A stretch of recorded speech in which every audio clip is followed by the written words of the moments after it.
రాష్ట్రంలో మహిళలపైన దాడులు, మహిళలపైన దౌర్జన్యాలు, స్వయంగా ఎమ్మెల్యేలుగా లేకపోతే ప్రజాప్రతినిధులుగా ఉన్నటువంటి వ్యక్తులు దారుణమైన విధానాలు మనం గత కొన్ని రోజుల నుంచి చూస్తూ ఉన్నాం ఈ కూటమి ప్రభుత్వంలో. ఇక మంత్రి స్థాయి వ్యక్తులు కూడా ఇటువంటి చెత్త పనుల్లో పాల్పంచుకోవడం నిజంగా ఆశ్చర్యాన్ని కలిగిస్తూ ఉంది, బాధ కలుగుతూ ఉంది. ఎందుకంటే శైలా తాల్లూరి అని చెప్పి ఒక ఎన్ఆర్ఐ మహిళ, Telugu Desam party sympathiser, Telugu Desam party అంటే బాగా అభిమానం ఉన్నటువంటి మహిళ, 2024 ఎన్నికల సమయంలో చంద్రబాబు నాయుడు గారి కోసం కష్టపడినటువంటి ఒక మహిళ. ఆ మహిళని ఇప్పుడు క్యాబినెట్లో ఒక మంత్రి వేధించాడు అని చెప్పి గత కొన్ని రోజుల నుంచి సోషల్ మీడియాలో పోస్టులు పెడతా ఉన్నారు.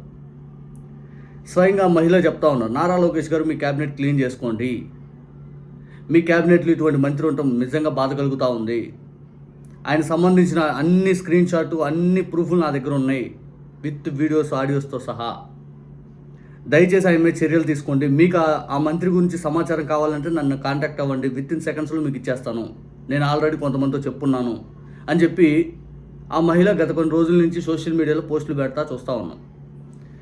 ఇక ఆ మహిళకి న్యాయం చేస్తారేమో, ఎందుకంటే స్వయంగా తెలుగుదేశం పార్టీ సింపథైజర్ కదా, తెలుగుదేశం పార్టీ కోసం పనిచేసినటువంటి ఒక ఎన్ఆర్ఐ మహిళ కదా, పైగా సామాజిక కార్యక్రమాల్లో పాల్గొనే ఒక మహిళ. అటువంటి మహిళ ఖచ్చితంగా చంద్రబాబు నాయుడు గారు, నారా లోకేష్ గారు వీళ్ళందరూ న్యాయం చేస్తారేమో అనుకున్నాం. న్యాయం అయినా చేయలే. కనీసం ఇన్ని రోజులు 2-3 రోజుల నుంచి ఆమె పోస్టులు పెడతా ఉంటే చివరాఖరికి ఆమె నేను డీటెయిల్స్ విత్ ఇన్ సెకండ్స్లో మీకు పంపిస్తాను, నన్ను కాంటాక్ట్ అవ్వండి అని చెప్పి డైరెక్ట్ స్టేట్మెంట్ ఇచ్చినా కూడా మన హోమ్ మినిస్టర్ గారు ఇప్పుడు స్టేట్మెంట్ వింటే మాత్రం నిజంగా రాష్ట్ర ప్రభుత్వం ఎంత చిత్తశుద్ధితో ఉంది మహిళలంటే, అఘాయిత్యాలు పాల్పడే వ్యక్తులకి ఇంత మద్దతు తెలపాలా మీరు అని చెప్పి ఆశ్చర్యం కలిగేలాగా ఉంటుంది. ఒక్కసారి హోమ్ మినిస్టర్ గారు ఏమన్నారో వినండి.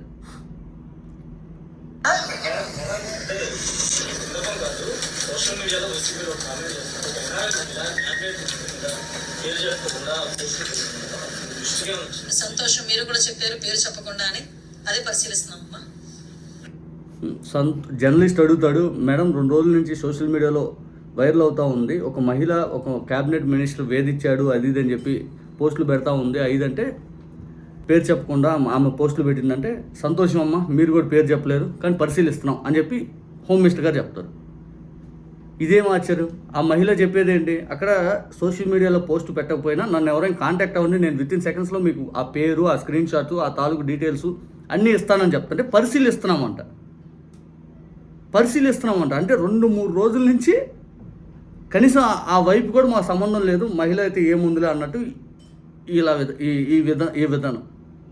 మళ్ళీ మహిళా హోంమంత్రి అంతేలే, ఏం చేస్తారు ఆమె కానీ, ఆమె చేతిలో పవర్ లేదు, కానీ రాష్ట్రంలో జగన్ గారు తిట్టడానికి ఒక శాఖ అని చెప్పి పేరు పెట్టాలి కాబట్టి ఆ శాఖను డైరెక్ట్ పెట్టలేరు కాబట్టి ఆమెకి ఈ శాఖ ఇచ్చినట్టుంది.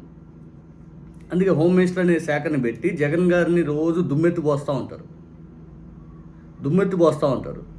ఎంత ఆశ్చర్యం కలుగుతూ ఉంటుందంటే, హోమ్ మినిస్టర్ గారు ఒక మహిళకు న్యాయం చేయండి అని సోషల్ మీడియా వేదికగా పోస్టులు పెడుతూ క్యాబినెట్ మినిస్టర్లో డైరెక్ట్ ప్రస్తావిస్తూ మాట్లాడుతున్న మహిళ నేను డీటెయిల్స్ కూడా ఇస్తానంటే పరిశీలిస్తామంటారండి. ఈ పాటికి ఎంక్వైరీ కూడా స్టార్ట్ అయ్యి ఉండాలి, కానీ ఇప్పటికి కూడా పరిశీలిస్తామంటే అది ఇంక అవ్వదు. రోడ్డు మీద నడి రోడ్డులో ఒక మహిళ 5 సార్లు అబార్షన్ చేశాడంటే ఆ మహిళ నడి రోడ్లో న్యాయం అడిగి మహిళను కొట్టాడు. ఆయన మీద చర్యలు లేవు, కేసులు ఏం లేవు, కొట్టినోడి మీద ఏం లేదు, ఇంకా ఈఎం మీద కేసులు, ఏం విచారణ పేరిట వేధింపులు. రాష్ట్రంలో ఎంతమంది ప్రజాప్రతినిధులు మహిళలపైన లైంగిక వేధింపులు, లైంగిక దాడులు ఎంతమందిని వేధిస్తూ ఉన్నారు, అన్నీ చూస్తూ ఉన్నాం, అన్నీ వింటూ ఉన్నాం, కంటికి కనపడతా ఉన్నాయి. దారుణంగా మీ పోలీసింగ్ వ్యవస్థ, మీ లా అండ్ ఆర్డర్ ఫెయిల్యూర్ అయిందని చెప్పి స్వయంగా మీ క్యాబినెట్ మినిస్టర్ పవన్ కళ్యాణ్ గారు అంటూ ఉన్నారు. అసలు ఇదేం ప్రభుత్వం అని చెప్పి ప్రజలు కూడా పిచ్చోళ్ళలాగా తయారైపోతున్నారు నిజంగా. ఎందుకంటే ఎంత దారుణమైన ప్రభుత్వం గతంలో ఎవరూ చూడలే. మీ క్యాబినెట్ మినిస్టర్ చేస్తున్నటువంటి దారుణాన్ని మీ టీడీపీ సింపథైజర్ క్వశ్చన్ చేస్తుంటే ఆమెకి మద్దతు తెలుపుతూ ఏం జరిగిందని ఎంక్వైరీ చేయాల్సింది పోక పరిశీలిస్తున్నాం, పేరు చెప్పలేదంటే ఆమె పేరు చెప్పడానికి సిద్ధంగా ఉన్నారు కదా, మీరే ఫోన్ చేసి అడగండి. అంటే ఏం పట్టించుకోరు, వీళ్ళ ఇష్టం. మళ్ళీ మహిళల మీద గౌరవం ఉంది, మహిళలను అట్ట చేస్తాం, మహిళలకి ఎట్ట చేస్తాం, మహిళలు అంటే అలా ఉండాలి, ఎలా ఉండాలి, మేము మహిళా సాధికారత చూపిస్తాం అని చెప్పి మొత్తం వైఎస్ఆర్ కాంగ్రెస్ పార్టీని టార్గెట్ చేసుకోవడం కోసమే మీరంతా. అంతేగాని మీకు మహిళలపై చిత్తశుద్ధి లేదు, మహిళలకు మంచి చేయాలన్న ఆలోచన లేదు. మీరు ఏదో మీ విధానాలు ఏంటో, ఏదో వెళ్ళిపోతున్నాం అంటే వెళ్ళిపోతున్నాం, మా గవర్నమెంట్ వచ్చింది వైఎస్ఆర్సీపీని తిట్టడానికి అనేటట్టు వెళ్ళిపోతూ ఉన్నారు.